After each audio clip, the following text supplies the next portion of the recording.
It's a pleasure. I'm here. What's going on, man? I'm good. Sorry, I could see you were just dialing it in a little bit. My friend, I've been flowers where flowers are due, as I said before. Incredible content. Give us some background on you, a little bit about what you do, and then we'll get into it. I'll try and speed run it because I ain't got loads of time. I've been creating content for about 6 years now. Been through Instagram, pre-reels, fitness, YouTube, personal development, sort of like productivity space. Worked at Twitch for 3 years, then sort of got into more the streaming side, gaming, playing Warzone, FIFA, during lockdown. Oh, dude, you're an OG. You've been in it from the start. Yeah. Kind of fell out of love with that sort of entertainment gaming space, realized very difficult to make money in that, really hard to sustain yourself as a live streamer, which a lot of people don't realize until you do it, realize monetization is not so easy. Kind of then pivoted more towards streaming education, took my knowledge of being a streamer and working at Twitch and kind of bringing them together, using that to kind of leverage getting people interested in me and my thoughts, opinions, started a podcast. That didn't work. Then I pivoted more towards editing, and then fast forward to sort of the AI space. I say I was sort of hit the right place, right time. I was always already creating sort of tutorials, resource-driven videos for creators, people that make videos. And then as the AI tools started to come to market and get better and better and better, I thought it was just a natural pivot into expanding out into that niche, but ultimately still just making content aimed at people looking to make video. I supply them and comment on the best resources available to them. I have so many questions. I mean, like, let's start with AI. You use these models in a lot of your content and you play with it a lot, whether it's 11 Labs, whether it's technology like Veed, whether it's Sora, for example, or Midjourney. What's your take as a creative, as someone who creates content? Where do you see it going? I think it's difficult to sort of know what the world's going to look like in 5 years from an online content perspective. I think nobody really knows because over the last year, sort of we've gone through this period from going from sort of uncanny valley stuff to, oh, this is actually happening now. We are moving towards image and video generation models being able to produce stuff that's indistinguishable from reality. Image is almost there. Video's got a little bit of way to go. And I think we're going to see just a birth of just all sorts of different content. People who are really AI native focused, faceless, full video is AI. We're going to see sort of a resistance to that, I think, and still have people that maybe don't want to use it in actual video content. Maybe they lean more into IRL, doing stuff that's a little bit harder for AI to replicate. And then we're all going to see these hybrid creators that are doing both. They're using sort of their normal workflows that they've traditionally built over the last few years in terms of video production. And now we're going to see them thinking, okay, how can I use AI to do things quicker and to do things better? It's not about just producing a video that is fake. It might be a very simple, basic example that I often give is, I film a video, I go somewhere, film some shots, film some B-roll. One of the shots is blurry. It's not quite in focus, but I kind of need it for the sequence of the video. In the future, I can potentially feed a model an image of that location, my face, bang, can produce a little 2-3 second B-roll clip that I can now slot in. I think it's a very niche example, but very practical one that we're going to see creators leveraging, and you kind of won't be able to tell that it's even AI. And I think we're just moving towards that space, whether people like it or not. And creators, brands, businesses, anyone creating content needs to start thinking, how do I build a custom workflow integrated with AI that sort of allows me to produce really top tier content that stays ahead of everybody else? It's a lot to manage, isn't it? Like, yes. in terms of like marketing today, like never before have we been able to just produce so much content at scale. And a lot of it can be fluff. A lot of it can not sit in line with brand guidelines or what it is that you're trying to like have attention on. And at the end of the day, we're all competing with cat memes. It feels like, whether that's on TikTok, whether that's on Twitter. Well, Twitter's a weird space at the moment, but we enjoy it nonetheless. When it comes to the psychology of attention, you sort of dialed it in incredibly well for education. Can you walk me through how you've refined that process? I think it's all just about piquing people's curiosity fundamentally. Like I always say, it's how can you make someone feel like they're going to miss out if they don't watch the video? And everyone talks about hooks and the intro, and the rise of short form content over the last 5 years has just made everyone just seeking quick hits of dopamine. You've got to catch people's attention, and very, very, very quick. Obviously, YouTube, completely different platform, but for short form, that's where most of the brands have their attention on short form. I actually think that like YouTube is just being slept on by brands. That's a whole different conversation. Because people On the show, like multiple individuals have come on and said exactly the same thing. Might have to do a group session. Yeah, because the problem is short form is now becoming so crowded. It's becoming more competitive, more saturated. As you said, now with AI, people are sort of referring AI slop. You see these sort of AI videos of Bigfoot and the Yeti, Google VO videos, people cutting through frozen fruit, and people are watching these videos, people are consuming these videos, and we're getting a lot more of this, which means that it's difficult to keep people's attention. There's more competition with kind of the space, and it's inevitably going to be harder to stand out. And it's kind of figuring out what skills do I need to continue to build and develop alongside my workflows to allow me to operate at a creative level that stands out above everybody else. That's what you have to think about. Not an easy one, not something that happens overnight, not something you just develop in 6 months. It kind of just takes years and years of just figuring it out, knowing what works, knowing what doesn't work, repeating that, repurposing, coming up with new ideas, spinning things in different ways, and just trial and error, constant trial and error. When we think about the funnel of content that you produce, is it very traditional in the way that we think about it? There's a top of funnel, and then there's the person that converts, and then like what is a conversion for you? Conversion for me changes over time, to be honest. Depends on different creators have different ways of monetizing. I'm traditionally more of a brand deal focused creator, because my page is set up in a way where every video features a product or service. And because every video features a product or service, my page is extremely brand friendly, appealing. They can see exactly how their product or service would drag and drop into my video style and format, which I didn't deliberately go down that path. It just so happened that, like, retrospectively, I realized, yeah. I have this sort of saying where I say, uh, I make videos that look like ads, so brands pay me to make videos that don't look like ads. And what that means is that traditionally, if your page is not full of products or services, like a lot of creators, as soon as you put a product or service in there, an ad, it just misaligns with your whole feed, and people can sniff it from a mile away. Really tanks in performance. People don't like ads. Whereas my page, all of my videos kind of look like ads. I'm promoting a product or service, but for free because I like it. So a brand can see that, and they can see how it seamlessly fits into my channel, which therefore makes my pages incredibly appealing. When you instigate it or they instigate it with you actually is a little faster and easier.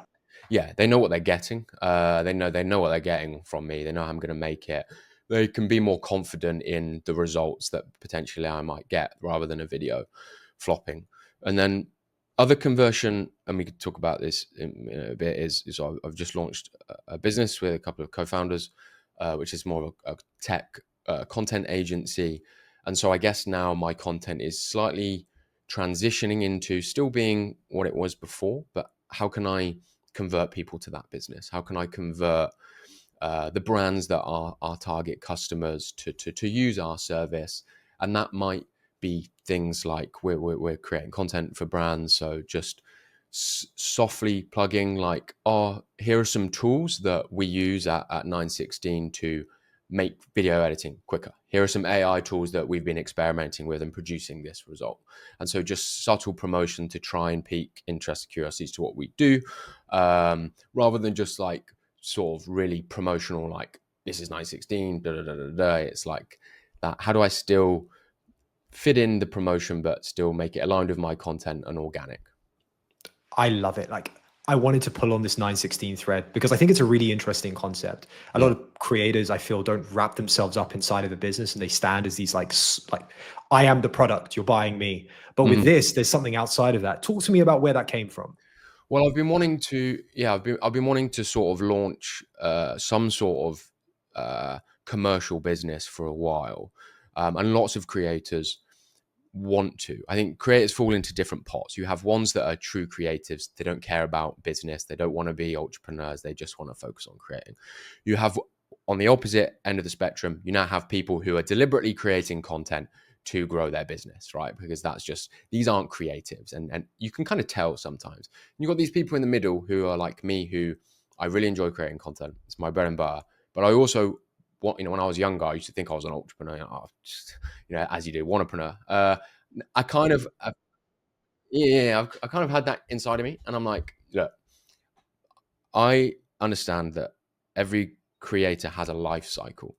Most of them do. So I'm fully prepared. One day, I wake up and I think, do you know what? I don't want to be on camera anymore. I don't like the content that I'm creating.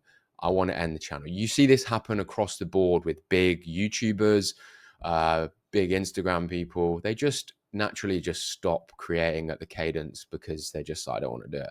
And so I need to prepare myself for that day. And the way that I do that is by building a business that doesn't rely on my personal brand, and if I decided to stop creating content, that would still run by itself and feed me income that allows me to financially support myself, is something that I'm proud of, and I can be at peace with where I'm at. It's a very interesting concept. What is specifically does 916 do?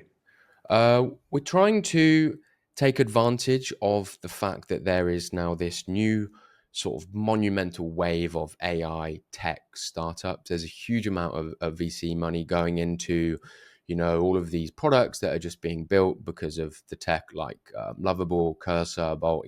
People can now build apps, without much, dev experience, and that always means I think we're almost in a little bit of a bubble, to be honest. But we appreciate that, like, all of these sort of startups need they need content. Everybody knows that, okay, well, anybody can build an app now, but not everybody can just get distribution. Distribution is growing in value because apps are getting easier to build. But you can run paid ads, but again, you need money to run paid ads. And so how can people get distribution? They want content, they want creators. This is why I think creators are in a really healthy place now to also partner with new apps where there's alignment with the audience and the product's audience. And so at 916, we're kind of trying to take advantage of that by building an agency that's purpose is to serve these tech brands. Traditionally, agencies and content agencies have been very much focused on lifestyle brands, consumer products. But because now the B2B space, the SaaS space, AI space is it's kind of a big talking point on LinkedIn, in that, like, these brands need cool content now. They can't just have that traditional corporate stuff that goes on the website, interview with, the CEO, like, with a suit on. We need fun stuff. We need to make it appealing and interesting to young people. And so, yeah. So we're taking my knowledge and expertise of growing an account in the tech space, the fact that I spend every day just observing, content being produced by these brands, what features and tools and ways of showing these things actually gets people interesting. Because that's part of my job to grow my account and to get views. I have to figure out, when I come across a cool looking product or tool, how can I visually represent this in the best way that makes people see the I think it's interesting. I think it's valuable. How do I convey that in my own video? And you have to kind of show it. And so we're taking that, combining it into an agency, and just trying to, I guess, serve these tech brands with the corporate content, the launch videos. People like that. Eleven Labs do it very well, and then somehow combine that with sort of, we call it premium UGC. So leveraging creators, giving that sort of trust element that I think corporate and B2B brands have struggled to get, because they've traditionally gone for more professional looking videos, and that those videos have a place for sure. They're great assets. They can be used across a number of different mediums, but how do we create trust build awareness and authority on social. And I think you do that with creators. Everybody kind of knows that, whether they're influencers or whether they're just UGC creators. Again, two different paths that you could go down. Problem is that tech influencers are quite expensive. Tech influencers with large audiences who have honed their craft, like I do, were fairly expensive. So I'm trying to arbitrage that in a way where we take the style of the tech creator, take my style, or productizing my style, take my style of showing a website, finding an editor that can match that style, and then finding creators, actors, let's just say, to be the person that's on the screen, just to make the video feel like a creative video, and it costs a lot less. So just one of many things that we're trying to figure out in terms of what to offer to a brand to serve them all the content that they need. Do you feel that in time you'll be able to, there will be some sort of technology, whether yourself or another brand create, that not only automates that process, but can do some of the animation, that can do some of the workflows themselves? Yes. Well, we're seeing that in sort of these fake influencers. You know, you've seen the one on LinkedIn that's gone viral recently, Mia, or the lady at Wimbledon. Yeah, and we're seeing tools like HeyGen, Synthesia, even Runway, where you're able to, I guess, use a starting image to then produce a animated talking head. They're not quite there yet. Mouth movements a little bit morphy, teeth are a little bit funny, hand movements a little bit funny, but we're progressing here. In a year, 2 years, these will be indistinguishable from reality. So then it's like in the example that I just gave about paying actors, it's like, do we need an actor? I mean, brands that are running paid ads like are going to eat this up because, you know, this is what all the talk is about, is UGC influencer ads, like people holding products, selling services. We can now create, 100 ads, like, and don't have to use somebody to recreate the different script, the different hooks. We can test 20 variations by just having a custom workflow with these AI tools built in, feed the script in, goes through the workflow, outputs a video, bang, done. Test, find the best format. Earlier, where you said that creators and businesses kind of like become not just closer in their relationship, but maybe that they start working together. Maybe there's equity involved. Maybe they are ambassadors in their own rights. Like, how do you see that playing out? I know we've had some situations in the past where like very large creators in the US, for instance, have become partners, have then used that distribution to help them grow, and then sort of just fell off after they got bored. Does that relationship look different? No, I think this is one of the one of the easiest ways for a startup or brand to launch themselves is finding a creator whose audience is exactly the right fit. And I think people are trying to build marketplaces for this. I think that would be appropriate, where there's just a matching system. I think that would be great. I don't think there's anything that's come that's really been sort of really well adopted. But I think what creators have and what I have with 916 as well is that I have just insights, because I'm able to kind of put myself in the middle of the tech market, and part of my content is researching what's happening, making content. Having someone like that, having a creator in a niche that your product or service is serving, means that creator can really feed insights, feed data from the audience, from video performance. Hey, I made a video on this about this tool with this feature. This did really, really well. And I have this idea in that, like, yeah, feedback loop for sure. Like, and Speeding that up for them almost, right? Rather than just looking at, oh, hey, we can see an uptick in users. Like, they're saying this about this feature. We love this. We don't like this about it. And you can feed that back. yes, yeah, data. And like, I always say that brands shouldn't always just focus on what the main offering is with regards to products and service. Sometimes a sub feature or something else that they might not think is that important, but it might be a cool feature that allows creators to make cool content. As you said, when I find a product or service and I really like it, I go through the website and I understand all the features, and I make an evaluation based off of my data set of what my audience I think will find valuable. And I do this again and again and again, so I kind of know what to show. And sometimes I find that actually the main feature of the website isn't the thing that's valuable. It's like this other thing. And that means that I am able to create content that can go viral with a feature that the brand probably wouldn't even consider as that important. And if then that happens, what ends up happening is other creators like me they'll see me make, because I've sort of made the first videos on a number of different products and features, because I try to be first if I think something's cool, or I go hunting for really niche products. If it does well and it's valuable, other people start creating content on it. There's now like so many creators that create content on new businesses, brands. And if you can get a feature pop off by one creator, loads of creators will start copying it, because all they care about is views.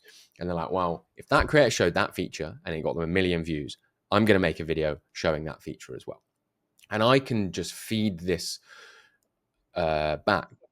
Yeah. And it might not be the moneymaker, that feature. It might be that it's available on a lower tier plan, but it's getting them emails, it's getting them users, it's getting them eyeballs on the website, it's getting them brand awareness, and that's invaluable in some cases. Here, like, to kind of step back a little bit, you're almost rewriting product marketing in the way that like Apple Yes. always used to show and tell. Airbnb does a great job of it. You kind of take a step further and go, right, I am your outside eyes, and I'm going to feed you data on these features as you produce them. You don't have to tell me when they're releasing, etc. But then I build this secondary market almost because of my distribution. Yeah. And so the feature just constantly grows and grows in use, and they can refine what that looks like. Yeah, I agree. Because honestly, like, as I've created, hundreds and hundreds of videos on different resources and features, some resources I have got no idea why they do well. Honestly, I look at them and I think, like, I used to do streaming resources, OBS is an and example. OBS resources. Yeah. And I used to focus more on growth. I used to focus more on, right, because my mindset was, well, I want to teach people growth. I want to teach them how to grow. I want to teach them how to make money. I think that's inevitably what one of the main goals of streaming. Those videos would do pretty shit. And then I would make a video on, here's a plugin that's going to put bubbles across your starting soon screen when you launch it. Boom, do 100,000 views. Here's a little miniature game. And yes, this is adding a little bit of value to the stream, but like, these are like really minute sort of features that are just so, like, half the time they would be free, and like they're kind of pointless in my opinion. Maybe I don't get it because I'm actually just not the target market of these things. But it gave me this realization that it's, even though I think something is really, really valuable, based off my experience and my journey. And this is what happens to a lot of, founders, people launch businesses. They're like, this is so valuable because I know it's valuable. Yeah, people should want this. Yeah. But even though you know who your target audience is, they might not have gone through the same experience to be able to recognize how valuable the thing that you're serving them is. But if I could create a tangent feature or thingy that's a bit, I call it just bells and whistles, right? It's kind of pointless, but it's fun, it's exciting. It's like, oh, that's kind of pointless, but people love it. Well, then we could focus on that strategy as well, just to get brand awareness. And then maybe over time, people become aware of the value of the main product. I think there's many ways that you can tackle this, but yeah, it's just, I've been surprised more than enough times on videos doing well that I'm like, why do people want this? I'm like, I just unexpected results. You must talk to a lot of these AI companies and their teams, and the features that they're coming out with, etc., and what that looks like. When it comes to like the features that they are building and the feedback you give them, do you sometimes suggest like, look, I understand that you're building this out possibly in this way, and the product roadmap might look like this. Have you tried thinking about it like this, and helping them find product market fit? Is that something you've been able to do successfully?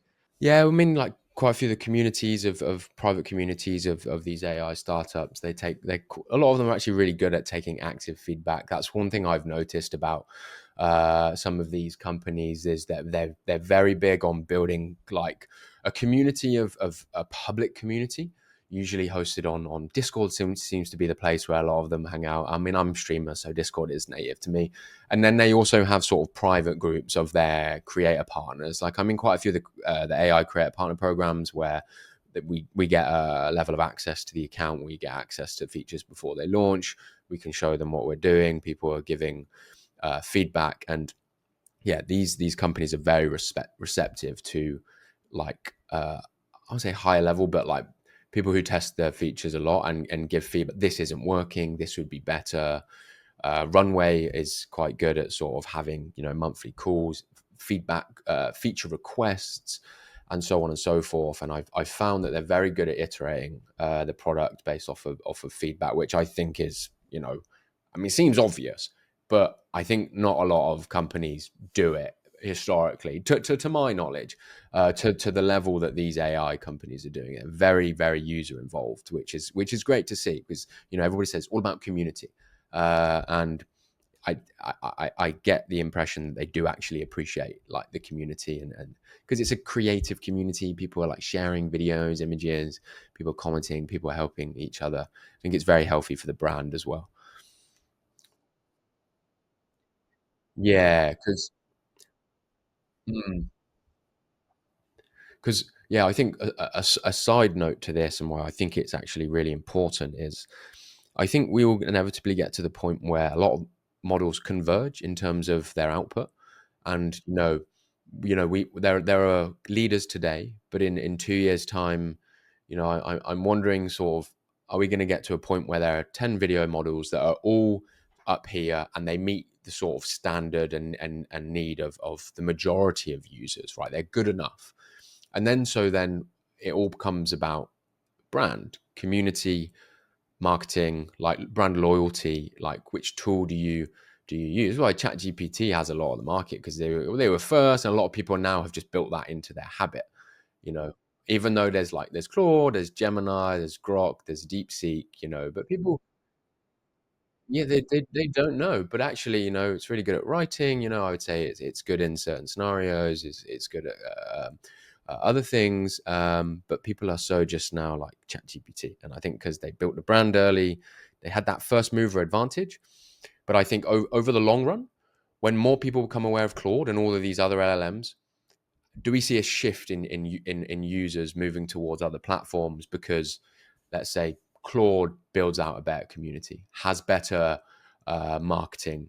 I don't know. I think it's underlooked by a lot of tech companies like branding and community, because they're so focused on product and building and developing the product and iterating on it and getting. It's a race to build the best. But I wonder when we get to a bit of a plateau in product development, maybe that won't happen. But I think it usually comes at some point in the future, whether it's 5, 10, 15 years. Like who are the brands that are going to still be around? That is the big question in my head. Usually the ones at the top, everyone else either gets bought out or dies. But I think that is coming at some point. Great question. I mean, like, look, Apple's had an incredible run, and people are talking about how just because they haven't released an AI chatbot or some Yeah. sort of AI in their product, they're like, oh no, they're behind. Brand is more important than ever before, and marketing has always been a cost to everyone, or they're always viewed as a cost. Feels Yes. like today more than ever, it's actually the single thing that can be your moat in a lot of ways, not Mhm. just the data. You can add to that moat by having an incredibly strong brand and like share of mind.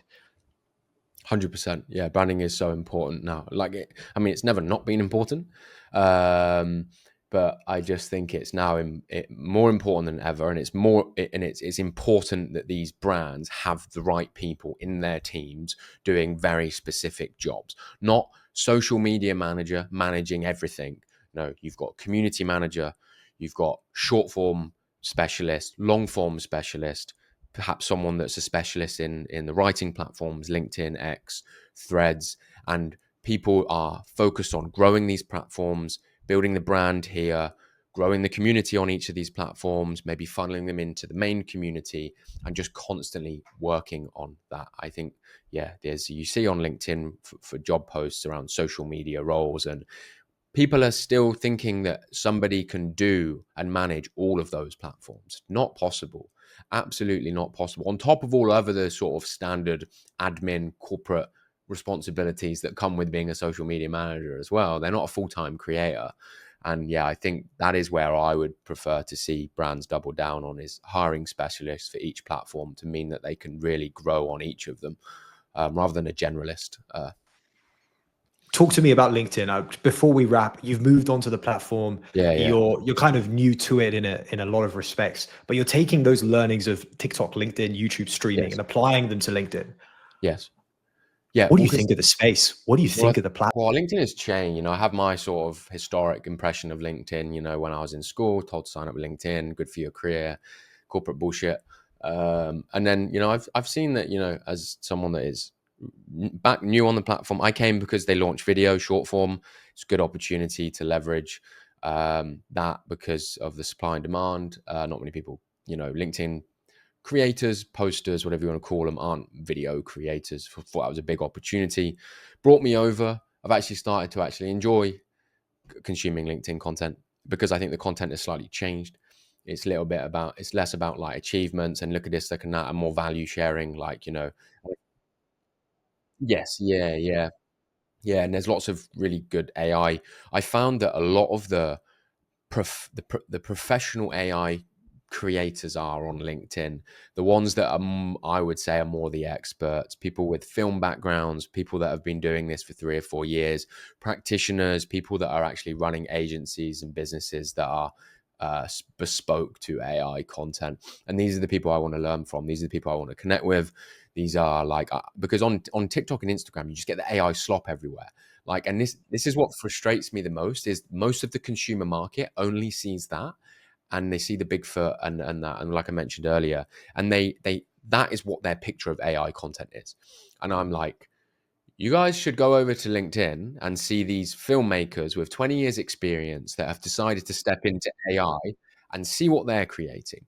And it's not, you know, cinema ready, you know, nobody's saying it is, but with their ability to to script, to storytell, to infuse scenes together, they're using custom workflows in Comfy UI to get consistency, a whole different level than just a prompt into Google VO3. Right, there are levels to this, right, and there is skill required. A lot of the artists don't seem to think there is, but I would say somebody that's prompted 10 images versus someone that's prompted 10,000 images, you'll see the difference in their ability. You can't deny that that's not because of skill. And you know, we're going to see this, you know, grow and grow and grow. There's going to be more talented people come into the space with the experience to be able to create at a high level. And I think inevitably those are the people that are going to continue to stand out on all platforms, including LinkedIn. Who's producing the best work? What is the best? What does the best work look like? I think if the bar's here now, the bar is going to be raised, and it's going to be raised, and it's going to be raised. There's going to be new tech. There's going to be new ways to infuse different things into workflows. We've not even got to the world where we've got sort of AR and VR yet, and sort of that sort of technology infused into the world, and how like that, you know, what are people creating there? You know, that it's kind of plateaued, that tech, and it's not really taking off in the consumer content social media space, but I think it will do. I think we will see evolvement of technology. We've gone from text to photo to video to AI, and now we're going somewhere that nobody really knows, but it's evolving into something, and that will create new opportunities for people to create wild and wonderful stuff. And I think the people that are able to do that are the ones with a background in creating, just doing, man. You know, it's just experimenting, doing. Simple as that. The longer you do, the better you get. And, you know, if people keep doing it, you know, in 5-10 years time, those are the people that will continue to stand out on all platforms. Ben, this has been an absolute pleasure. This has been epic, right? Just an insight into the creator's I was mind. getting into it. I was sad we have to leave. I was getting passionate.